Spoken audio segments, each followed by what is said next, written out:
Hello, बात करते हैं प्यारे विद्यार्थियों। जो हमारा टॉपिक छूटा हुआ था यानी उष्मा बजट, हम आपसे बात कर रहे थे। इससे पहले जो हम पिछली कक्षा को हमने ड्रॉप किया था, यानी मॉर्निंग वाली क्लास को जहां हमने ड्रॉप किया था, मैं वहां से कक्षा को आगे बढ़ा रहा हूं।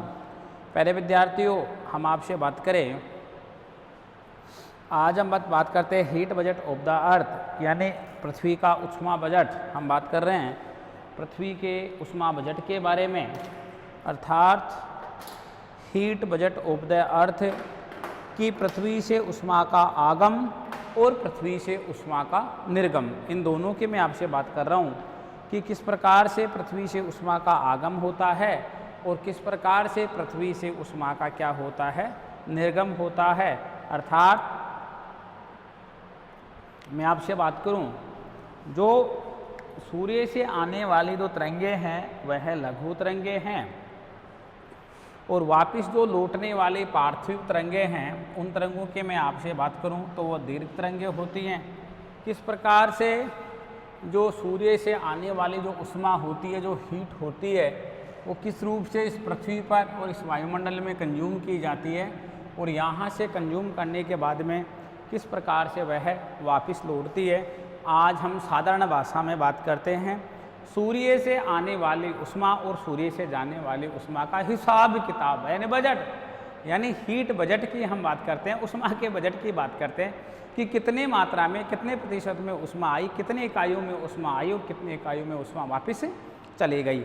आज हम उसी की आपसे बात कर रहे हैं। देखिए प्यारे विद्यार्थियों, हम आपसे बात करें कि जो पृथ्वी का जो उष्मा बजट है, हम किसको कहते हैं उष्मा बजट, इन सब की आपसे अभी बात करते हैं। हमारे जो पास में कक्षा है वह है बीए पार्ट, हमारे पास में सेकेंड ईयर है ये बीए पार्ट। हम आपसे सेकेंड की बात कर रहे हैं प्यारे विद्यार्थियों। देखिए बीए पार्ट सेकंड का जो हमारे पास में पेपर है, हम उसकी बात करते हैं आपसे।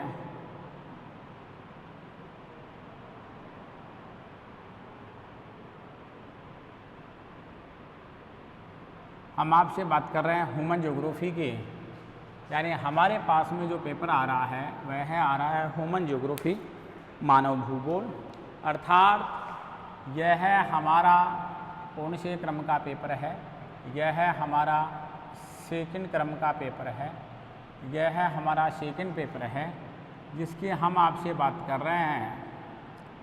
यह पेपर है सेकंड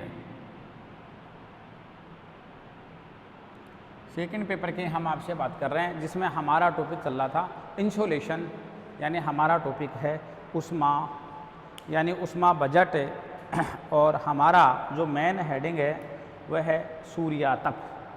जो हमारा मेन हेडिंग है जिसकी हम आपसे बात कर रहे हैं वह हमारा हेडिंग है क्या, हम आपसे बात कर रहे हैं सूर्यातप की। किसकी बात कर रहे हैं, हम आपसे बात कर रहे हैं सूर्यातप की, अर्थात इंसोलेशन की। अर्थात हम आपसे बात कर रहे हैं इंसोलेशन की। इंसोलेशन के बारे में देखिए, यदि हम इंसोलेशन के बारे में आपसे बात करना चाहते हैं प्यारे विद्यार्थी है,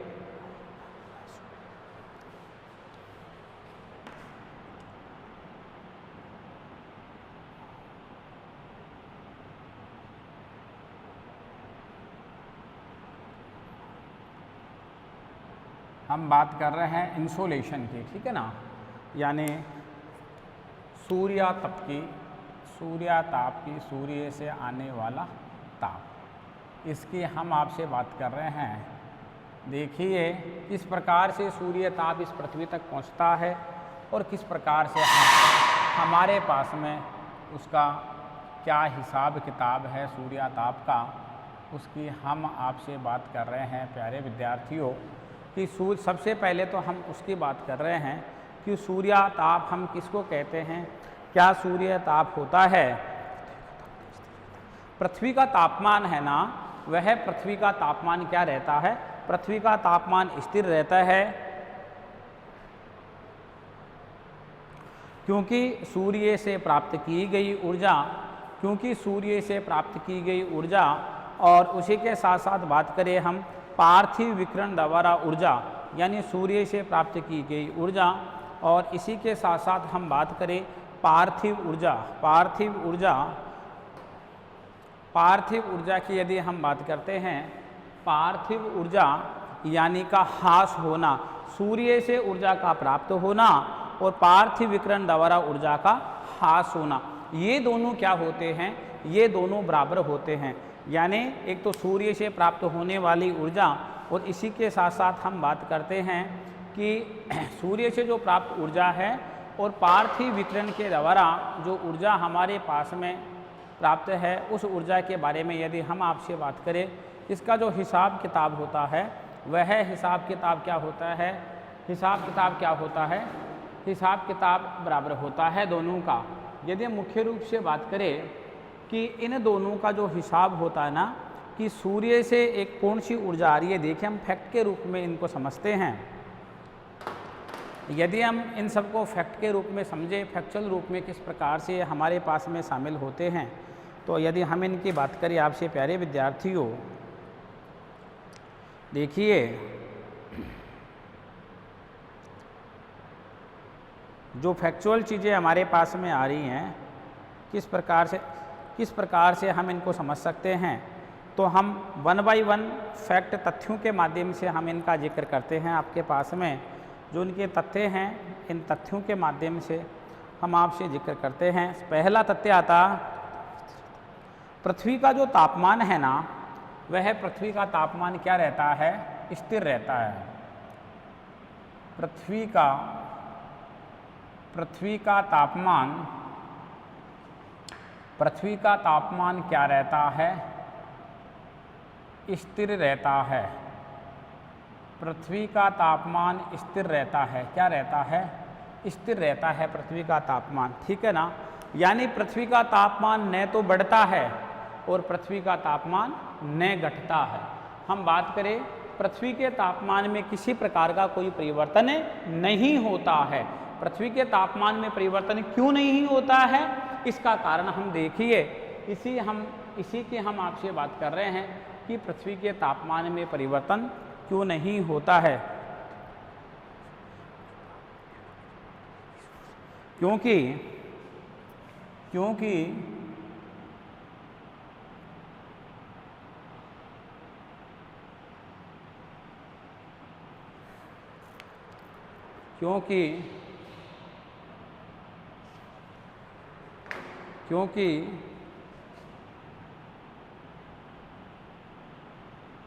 पृथ्वी द्वारा प्राप्त की गई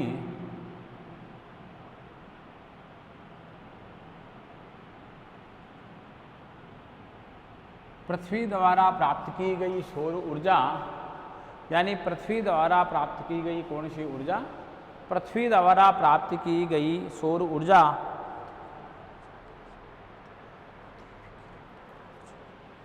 पार्थिव ऊर्जा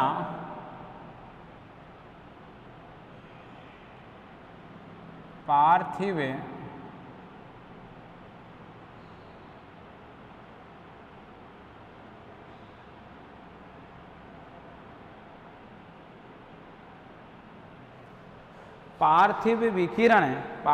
विकिरण द्वारा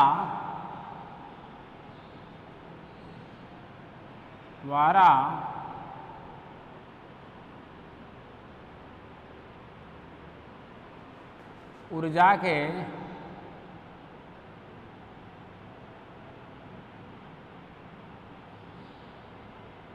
के ह्रास, यानी पार्थिव विकिरण द्वारा ऊर्जा के ह्रास के बराबर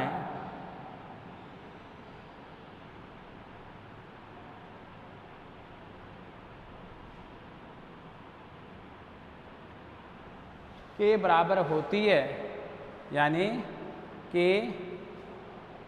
के बराबर होती है। किसके बराबर होती है? के बराबर होती है। किसके बराबर? के बराबर होती है। देखिए, हम आपसे बात करें प्यारे विद्यार्थियों, पृथ्वी का तापमान क्या रहता है? पृथ्वी का तापमान स्थिर रहता है। पृथ्वी का तापमान क्या रहता है? पृथ्वी का तापमान स्थिर रहता है। यदि पृथ्वी का तापमान हमारे पास में क्या रह रहा है? जब पृथ्वी का तापमान हमारे पास में स्थिर रह रहा है, यानी पृथ्वी का तापमान हमारे पास में स्थिर रह रहा है, तो इसका मीन्स ये हो गया कि स्थिर कैसे रहता है? क्योंकि पृथ्वी द्वारा प्राप्त की गई सौर ऊर्जा, क्योंकि पृथ्वी के द्वारा जो सौर ऊर्जा प्राप्त की जाती है, मैं उसकी बात कर रहा हूँ आपसे कि पृथ्वी के द्वारा प्राप्त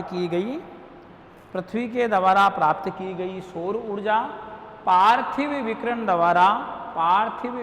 द्वारा ऊर्जा के ह्रास के बराबर होती है। यानी एक तरफ तो सूर्य से आने वाली ऊर्जा है और एक तरफ पृथ्वी के विकिरण के द्वारा जो ऊर्जा निकल रही है उसका ह्रास हो रहा है। यानी पार्थिव विकिरण द्वारा ऊर्जा का ह्रास होना, यानी जितनी ऊर्जा आ रही है उतनी ऊर्जा पृथ्वी के द्वारा ह्रास हो रहा है, अर्थात लॉस हो रहा है। यानी जिस अनुपात में ऊर्जा आई है सूर्य की, उसी अनुपात में ऊर्जा का क्या हो गया है? ऊर्जा का ह्रास हो गया है। इस कारण से न तो तापमान बढ़ता है और न तापमान क्या हो रहा है? न तापमान घट रहा है। यानी न तो तापमान घट रहा है और न तापमान बढ़ रहा है। यानी न तो तापमान घट रहा है और न तापमान बढ़ रहा है। अर्थात जो हमारा टॉपिक है वह हमारा टॉपिक है ऊष्मा बजट। आज हम जो पढ़ने जा रहे हैं वह हमारा टॉपिक कौन सा है? टॉपिक है हमारा ऊष्मा बजट, यानी हीट बजट की हम आपसे बात कर रहे हैं। हम आपसे कौन से बजट की बात कर रहे हैं? हम आपसे हीट बजट की बात कर रहे हैं। यानी हम बात करें आपसे हीट बजट की, अर्थात ऊष्मा का बजट।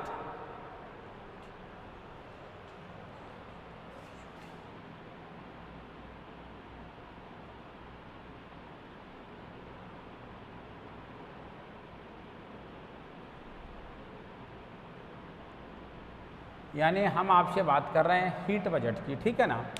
हमारा टॉपिक है आज का ऊष्मा बजट। देखिए, क्योंकि पृथ्वी द्वारा प्राप्त की गई सौर ऊर्जा, क्योंकि पृथ्वी के द्वारा प्राप्त की गई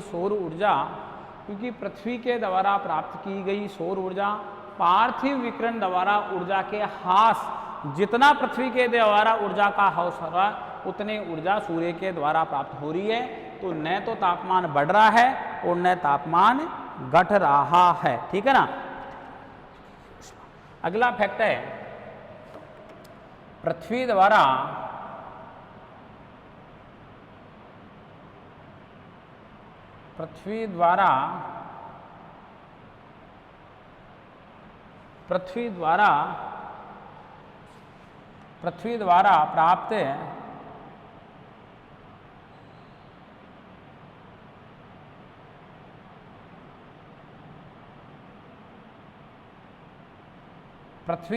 प्राप्त की गई ऊष्मा तथा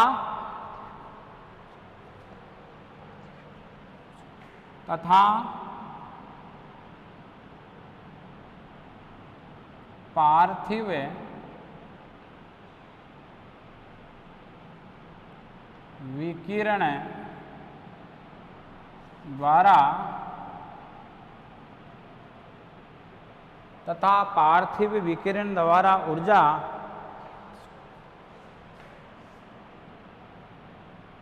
ऊर्जा के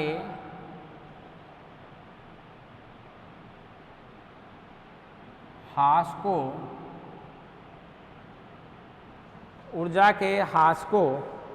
ऊर्जा के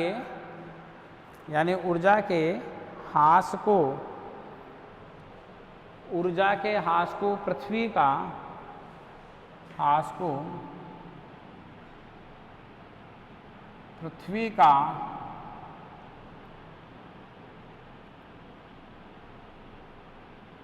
क्या कह रहे हैं, उष्मा, पृथ्वी का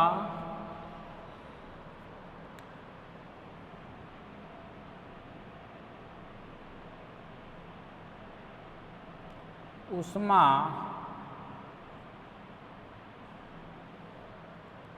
बजट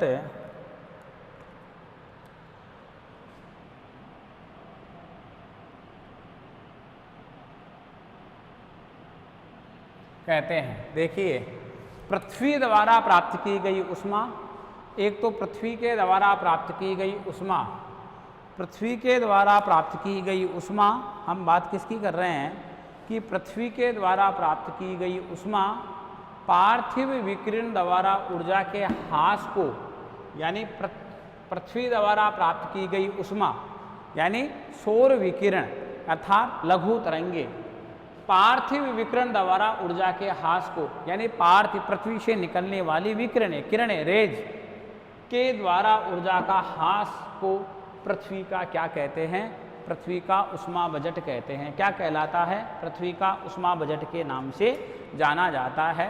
यानी पृथ्वी द्वारा प्राप्त होने वाली उष्मा और पार्थिव विकिरण के रूप में खर्च की जाने वाली उष्मा कोई क्या कहते हैं, हीट बजट या पृथ्वी का उष्मा बजट कहते हैं। क्या कहते हैं, पृथ्वी का उष्मा बजट के नाम से हम जानते हैं।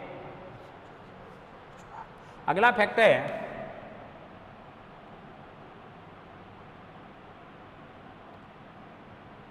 वायुमंडल से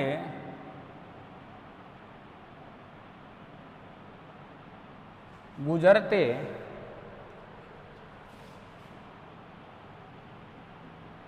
हुए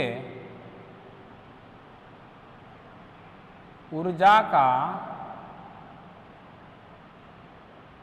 कुछ भाग, वायुमंडल से गुजरते हुए ऊर्जा का कुछ अंश या भाग परावर्तित, प्रकीर्णित,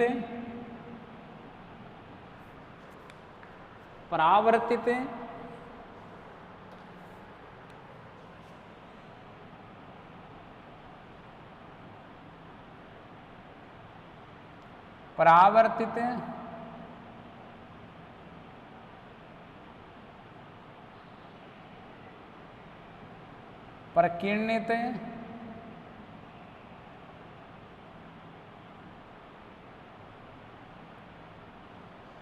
परावर्तित, प्रकीर्णित एवं क्या हो जाता है, अवशोषित हो जाता है। एवं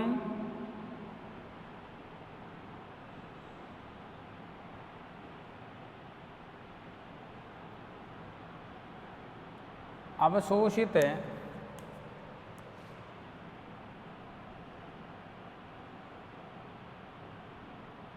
हो जाता है, एवं अवशोषित हो जाता है केवल, यानी परावर्तित, प्रकीर्णित और अवशोषित के बाद में जो बचा हुआ केवल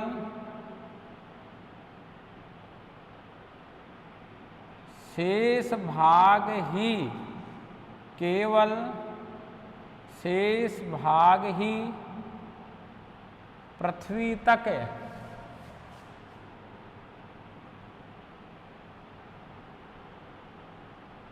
पहुंच पाता है। केवल शेष भाग ही पृथ्वी तक पहुंच पाता है। केवल कौन सा भाग, केवल शेष भाग ही, केवल शेष भाग ही पृथ्वी तक पहुंच पाता है। शेष कौन सा, शेष तो बचा हुआ भाग है ना, यानी परावर्तित होने के बाद में, प्रकीर्णित होने के बाद में और प्रकीर्ण के बाद में क्या हो रहा है। यदि हम प्रकीर्ण के बाद की यदि हम बात करें आपसे, यदि वही परावर्तित हो रहा है परावर्तित होने के साथ साथ प्रकीर्णित हो रहा है, और प्रकीर्णित होने के साथ साथ वह क्या हो रहा है, वह अवशोषित हो रहा है। इसके बाद में शेष, केवल शेष भाग ही कहाँ तक पहुँच पाता है, केवल शेष भाग ही पृथ्वी तक पहुँच पाता है। कहाँ तक पहुँच पाता है, पृथ्वी तक पहुँच पाता है, ठीक है ना। तो हम बात किसकी कर रहे हैं, शेष बचा हुआ भाग जो कहाँ तक पहुँचता है, जो पृथ्वी तक पहुँच पाता है, हम उसी भाग की आपसे प्यारे विद्यार्थियों बात कर रहे हैं। यदि अगला फैक्ट है, यदि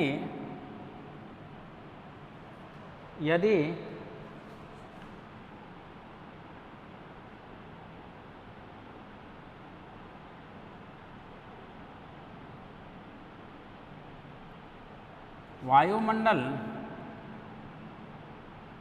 की ऊपरी सतह पर, वायुमंडल की ऊपरी सतह पर प्राप्त सूर्यातप, सतह पर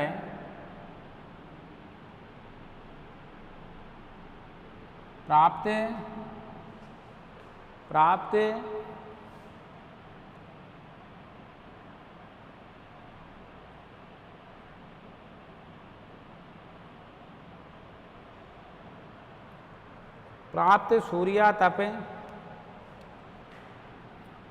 आप 100% बोल दो, 100 इकाई बोल दो, कैसे भी बोल दो, 100 इकाई है,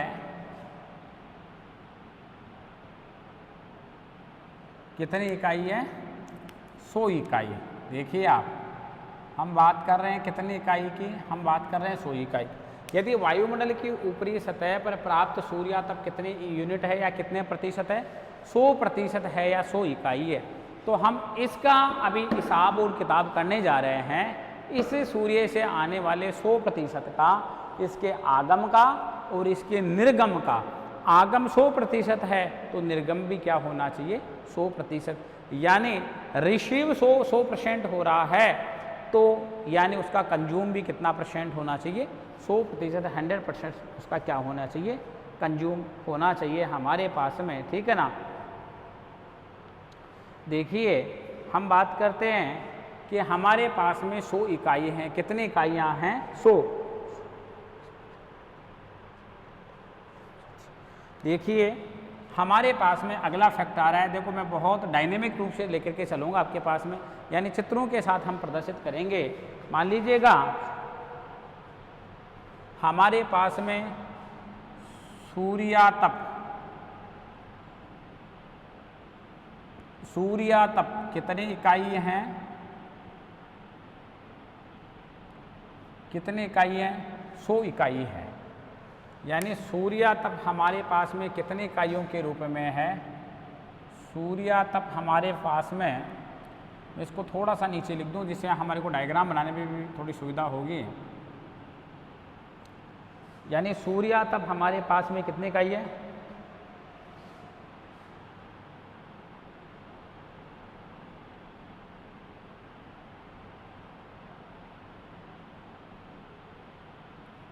सूर्यातप हमारे पास में 100 इकाई है, ठीक है जी। इस 100 इकाई में से जो 35 इकाइयाँ हैं, यानी जो 35 इकाइयाँ हैं, यानी 100 इकाई में से कितनी इकाई, मैं आपसे बात कर रहा हूँ 100 इकाई में से कितनी इकाई, मैं बात कर रहा हूँ 35 इकाई। ये 35 इकाई का क्या हिसाब है, ये 35 इकाई पृथ्वी धरातल पर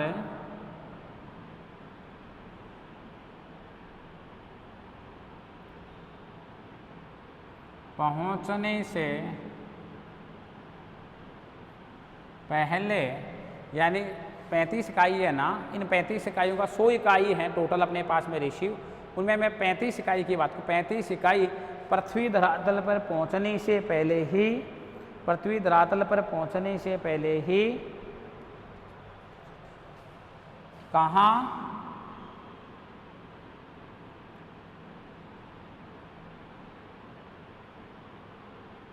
अंतरिक्ष में परावर्तित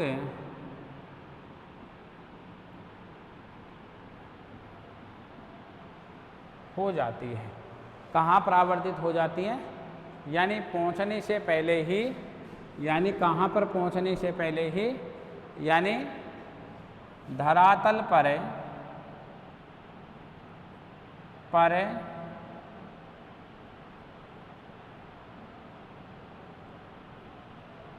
पहुँचने से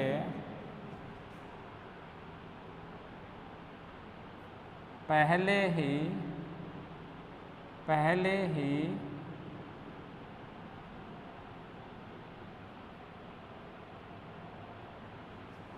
अंतरिक्ष में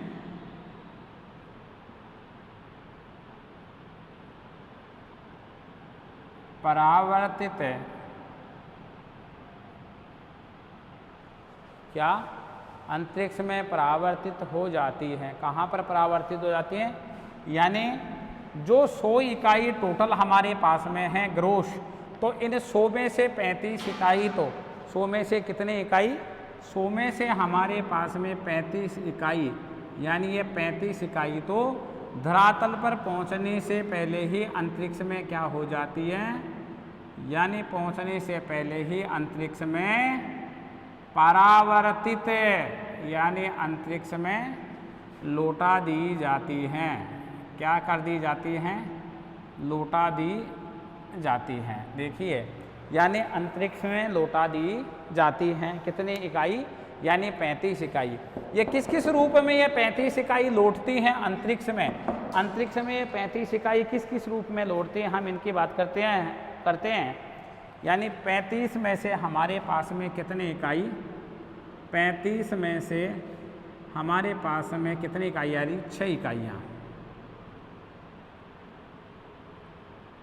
35 में से जो 6 इकाइयाँ हैं, वह 6 इकाइयाँ तो हमारे किस रूप में काम आ जाते हैं?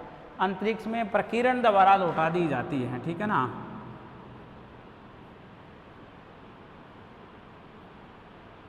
अंतरिक्ष में प्रकीर्णन द्वारा लौटा दी जाती है। कितनी इकाई? 6 इकाई। ठीक है जी। आगे चलिए, अगली यूनिट का हिसाब देखिए आप। आगे चलते, 35 में से 6 इकाई तो बच गई कितने? 29 इकाई। आप देखिए, यानी हमारे पास में 27 इकाइयाँ, 27 इकाइयाँ बादलों के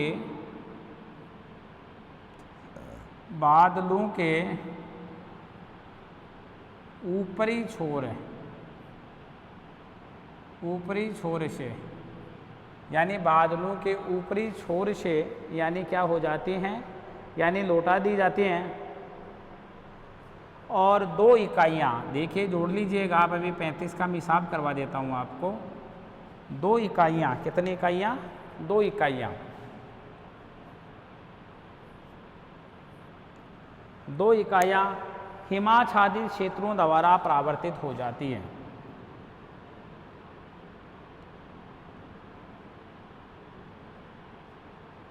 हिमाच्छादित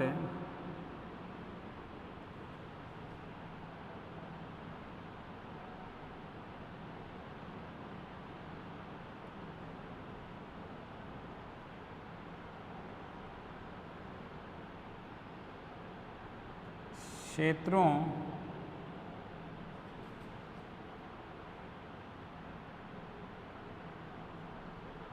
द्वारा परावर्तित। जोड़िए आप, 27 और 6 33 और 2 35। देखिए 35 इकाइयाँ कहाँ पर? यानी धरातल पर पहुँचने